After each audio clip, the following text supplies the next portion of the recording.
Here's a Rheem heat pump running in heat mode. Filmed this over a year ago in the summer of 2019. Figured I'd revisit it.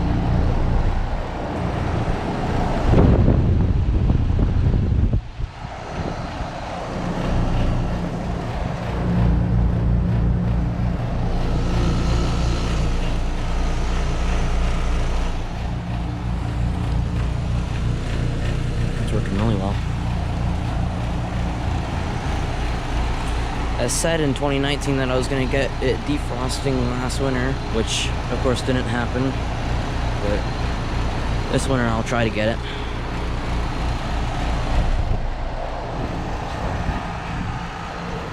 Thanks for watching.